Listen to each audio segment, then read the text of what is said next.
commencer, je vais vous présenter du coup les survivants en fait de ce scénario, mais ça va être simple puisqu'il n'y en a qu'une. On va donc parler de Rosalind. Rosalind, c'était une jeune femme qui actuellement n'est plus dans l'histoire Life or Death, je ne vous dirai pas pourquoi. Elle adorait la piraterie en fait. Mais si j'en viens aujourd'hui à vous raconter cette histoire, c'est que dans les derniers épisodes, je vous ai beaucoup parlé de Lilith. Car Lilith, en ce moment, elle est assez en vogue dans l'intrigue Life or Death. Et je voulais aussi que vous compreniez en fait pourquoi j'en parle si souvent. Donc on va remonter très loin dans l'histoire de Life or Death pour comprendre pourquoi Lilith est déjà arrivée sur Terre. Et bien vous allez le comprendre, c'est à cause d'une survivante donc, que je viens de vous présenter, Rosalind. Elle a rencontré un démon. C'est parti, la rencontre. La jeune femme finit par se réveiller. Le sol autour d'elle était humide et la pirate semblait avoir froid puisqu'elle tremblait légèrement. Bizarrement, elle semblait avoir bien dormi, sûrement l'eau qui l'apaise. Elle se leva et viendra goûter légèrement l'eau pour voir si celle-ci était potable. La jeune femme boit quelques gorgées d'eau, puis se passa de l'eau un peu sur le visage. Elle se leva ensuite et réfléchit. La femme ne voulait pas encore rentrer.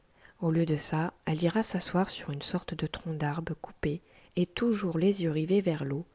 Rosalind, la pirate, commença à chanter. Cela faisait longtemps qu'elle n'avait pas chanté.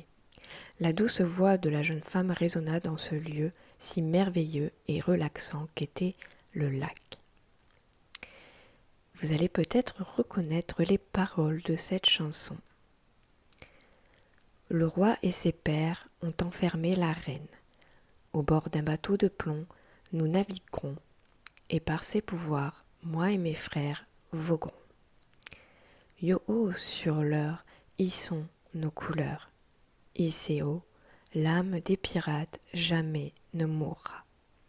Yo-ho, quand sonne l'heure, y sont nos couleurs.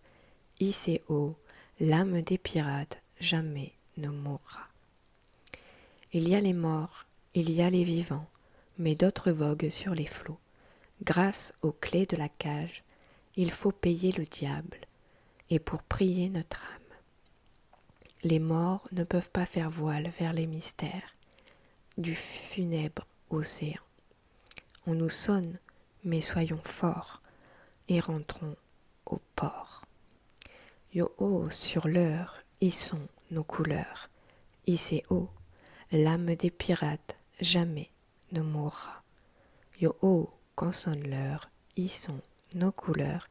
Icéo, l'âme des pirates jamais ne mourra.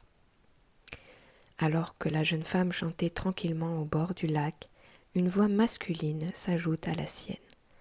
Un homme s'approche alors et s'arrêtera juste à côté de la survivante. Il était debout, tenait une canne et portait un long manteau. Une fumée légère et noire sortant de son dos. L'homme âgé, environ de la quarantaine, tourne sa tête vers Rosalind et sourit à la fin de la chanson. Vous êtes aussi belle que la renommée Alvilda. La jeune Rosalind entendit la voix masculine, mais perdue dans ses pensées, elle n'y fit guère attention au début. Elle imaginait les hommes de son équipage chanter avec elle, voire même la voix de son père. Lorsque le chant fut fini, elle ouvra les yeux et essuya une larme avant de légèrement sursauter en entendant donc cette voix. Elle tourne sa tête et ses yeux se posent sur cet homme inconnu. La jeune femme savait très bien qui était Alvilda, et elle fut étonnée qu'un homme qui n'a rien dans l'apparence d'un pirate semble connaître et le chant et Alvilda. D'autant plus qu'être comparé à cette femme fit très légèrement rougir Rose. Il fallait plutôt dire que cet homme était pas mal. La jeune femme, curieuse, demanda « Puis-je savoir à qui j'ai l'honneur ? Il est rare de croiser un homme comme vous. » L'homme s'approche de la jeune femme et de sa main gantée viendra essuyer la petite larme sur sa joue. Son regard noisette était perçant et la fumée noire avait déjà disparu. Le contact du pouce sur la peau de Rosa est chaleureux. Mais vous êtes aussi pleine d'intelligence qu'elle. Le sourire de l'inconnu s'étale davantage sur son visage tandis qu'il vient s'asseoir à côté d'elle pour observer un instant l'horizon, jambes croisées. En effet, avoir l'occasion de voir ce paysage m'avait manqué. Il tourne ensuite le visage vers Rosa et tend sa main. Behemoth, pour vous servir. Enfin, disons que c'est plutôt vous qui allez me servir. À la fin de sa phrase, une lueur étrange passe furtivement dans ses yeux. La jeune femme regarde donc Behemoth s'approcher et eut un léger mouvement de recul, mais quand l'homme venu essuyer sa larme, elle plongea un instant son regard brun dans celui de l'homme avant de le détourner, légèrement gênée. « Vous me flattez, monsieur. » La jeune femme souria et laissa donc la place à ce mystérieux personnage. Elle regardait aussi le lac et soupire légèrement. Même si l'océan reste plus impressionnant et que mon bateau me manque beaucoup. Enfin bref. Rosalande le regarde et glisse sa main dans celle de l'homme. Elle avait d'ailleurs une bonne poigne, mais restait tout de même douce. Enchantée, Behemoth. Appelez-moi Rosalande. Vous servir? Que puis-je faire pour vous, Behemoth? La jeune femme aperçut la lueur et paniqua légèrement. Elle laissa tout de même sa main dans celle de cet homme mystérieux. Elle avait pour rappel comme objet avec elle seulement son talkie-walkie et son sabre. Le reste était resté à son abri. Behemoth restait calme. Une fois, il regardait le paysage avec curiosité presque, et une autre fois, il regardait Rosa. Il joindra alors ses mains qu'il posera sur son genou, se tenant droit. « Vous aurez peut-être l'occasion de reprendre la mer un jour, ma chère Rosa, » déclare-t-il d'un air malicieux. Il en vint ensuite au sujet principal, le fameux service, et pour cela, il la regarde. « J'ai besoin de votre aide, pour une amie. Il va vous falloir me trouver quelques petites choses. En contrepartie, je prendrai soin de vous et vous défendrai. Qu'en dites-vous, belle pirate ?» À la fin de ces mots, Behemoth prend délicatement la main de Rosa et y dépose un baiser. Le contact est de nouveau très chaleureux. Rosalande semble admirative envers cet homme très gentleman. « Oh, on va dire que je l'espère de tout mon cœur. Je n'ai pas le mal de mer, mais le mal de la terre. » Elle ria légèrement, puis se concentra sur les paroles de Behemoth. « Une simple amie? Ou s'agit-il de plus ?» La jeune femme semblait curieuse, mais aussi intriguée par cet homme et donc sa vie. « Eh bien, cela dépend de ce que je dois vous fournir, et même si votre aide me serait agréable, j'avoue ne pas en avoir tellement besoin. La seule chose dont j'ai besoin est de la compagnie pour passer la solitude qui me ronge en attendant le retour de mon frère, s'il me revient. » Behemoth rira lentement après la plaisanterie de Rosa. Il restait toujours noble, mais lorsqu'elle lui parle de son ami, cette même lueur que tout à l'heure traversera à nouveau son regard. Behemoth se lève et pose ses deux mains sur le dos de sa canne à présent. « Ha ha! J'ai possédé de nombreuses femmes, mais celle-ci restera toujours ma plus fidèle amie. Elle a besoin de moi, tout comme j'ai besoin de vous, Rosa. » Il décoche de nouveau un sourire, baissant légèrement la tête pour la regarder. Behemoth avait toujours cet air empli de malice. Il poursuit. « Je garderai un œil sur vous et votre frère, Frank, n'est-ce pas, si cela peut vous motiver et vous aider. » Behemoth remonte légèrement ses manches et sortira de la poche intérieure de son manteau un vieux parchemin, avouant.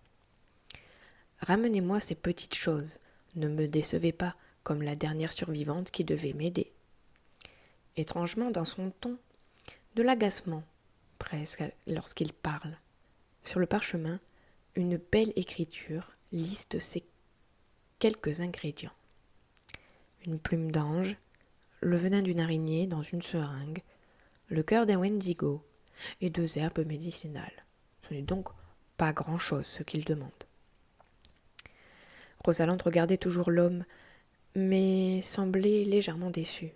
Pourquoi les seuls hommes qui pourraient lui plaire sont soit déjà pris, soit ont menti.